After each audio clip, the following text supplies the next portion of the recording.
I know I asked you guys like a couple weeks ago what movies you wanted me to review, and I said I would try to get to all of them. I will try to get to all of them in due time.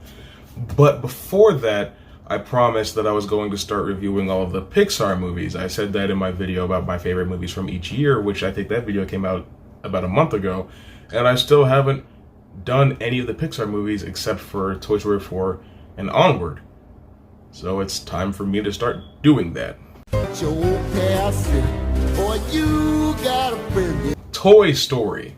So Toy Story, or at least the first Toy Story, is a pretty groundbreaking film. It is the first feature-length film that is composed entirely with computer-generated animation. And I know that the animation is dated, like the dog doesn't look really good at all.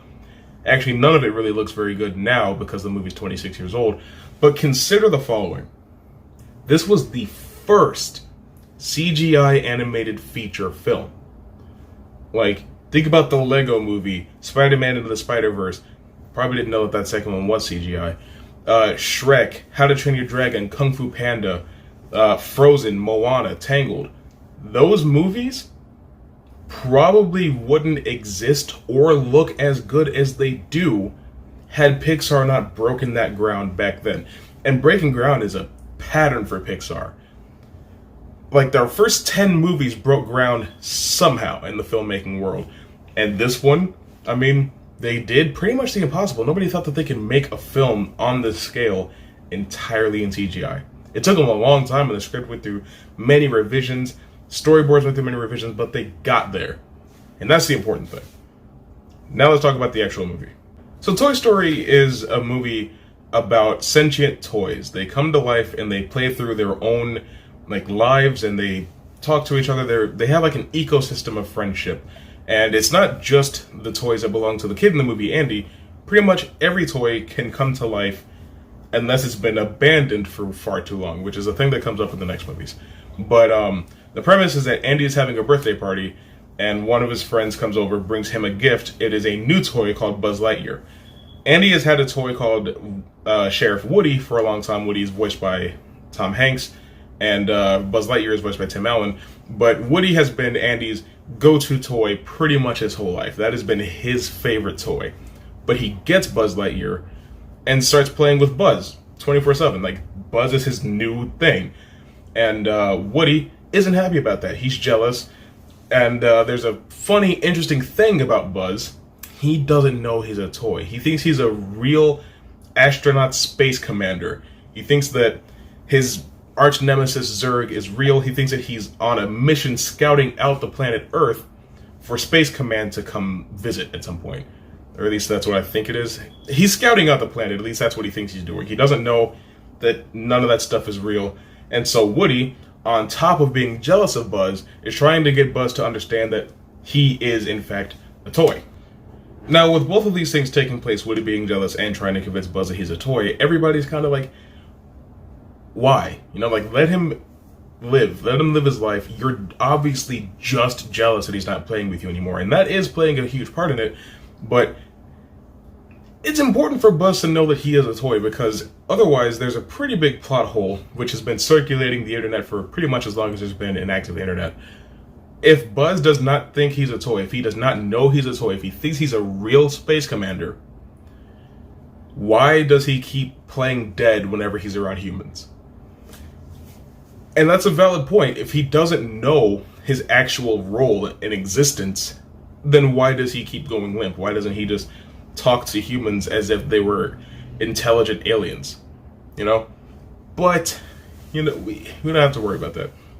But eventually, they go on this long, extravagant journey to a pizza place, and it ends up taking them to the next door neighbor's house, where Sid lives. Sid's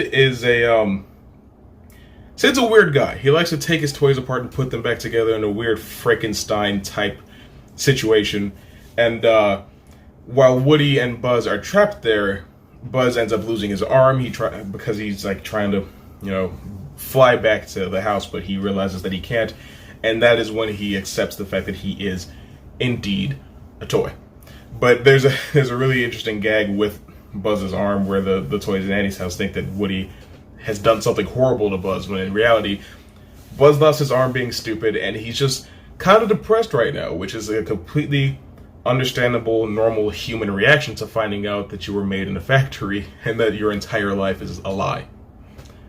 I totally get that. But Sid has a plan to strap Buzz to this giant firework rocket thing and send him straight into the sky and see if he blows up. That's pretty much the idea. And Buzz is gonna just let him do it because he's depressed. He's not. What does he have to live for? You know, why do anything to try to fight it? But then Sid's Frankenstein monster toys are like, "Hey, Woody, we can help you," which is funny because it's a situation of like, don't judge a book by its cover. Like, yeah, these things are horrible monstrosities, but it's not their fault. Sid did that to them. What were they supposed to do? Come to life and talk to him? That wouldn't, work, would it? That's exactly what they do. They they reveal that they can, in fact, come to life. It freaks Sid out. They get Buzz out of there, and they get him home just in time for Andy to be like, "Oh, Mom, I'm gonna go play with Buzz Lightyear." And so that's the story basically. That's the plot. That's the movie. Now, something that's important to remember about the original set of Pixar movies, like from Toy Story, I think all the way up until Up, each movie had some sort of meaning to it. Like, sure, they are made for children's entertainment, but my PlayStation just made a noise. But there's a deeper meaning to pretty much each of these old school Pixar films. There is something to be gained upon watching it later on as an adult. And I think for this movie, for Toy Story 1 in particular, it's a story of acceptance of change, learning to grow up and accepting that time moves on for everybody. Things won't be the same way forever.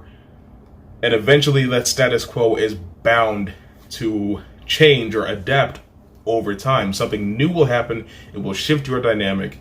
That's no reason to be upset. And that was really important for me going through high school because I didn't have a lot of friends. I had a group of friends that I held very close to me. But, over those 4 years of school, people came in, people left. It's something that you have to be okay with.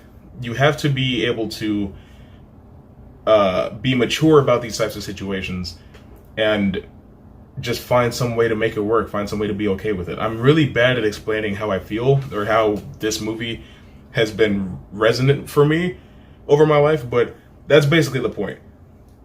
Things change, learn to live with it. It's okay. And you might be upset about it initially, but that's part of the growing process as a human being. Or as a fucking doll. But that very concept is why I loved the golden age of Pixar films. I still have a very soft spot in my heart for Pixar, but I have not really loved a Pixar movie that I've seen since Inside Out came out. So while I'm reviewing these Pixar movies, as long as I can identify it, I will try to point out to you what the deeper meaning to that Pixar movie is. Like when I get to Incredibles or Bug's Life, I will try to relay it onto you in case you haven't seen it for yourself, or in case you have a different perspective on what that deeper meaning, what that message, what that theme may be. But with all that being considered, I think that the first Toy Story is spectabulous. Toy Story 1, though, it's a classic. It was the highest grossing movie that year, I think, 1994. Is that correct? So you've probably seen it. It's a pretty big deal by now. So, if you have seen it, tell me what you think about it down below. Do you also agree that that is the message to be taken away from the film, or do you think it's something else? Whatever it is, whatever you think, hash it out in the comments, and we will talk about it. But if you want more videos from me, you can always get those, brother. All you gotta do is hit that red button that says subscribe, and then boom, you'll be subscribed. I actually kind of need it. My subscriber growth has been really bad lately. Like, I used to be able to get like 600 to maybe 1,000 in a month, and now I'm barely scraping by with like just over 100. So I need you guys' support. Anyway, with all that being said, I'll see you next time.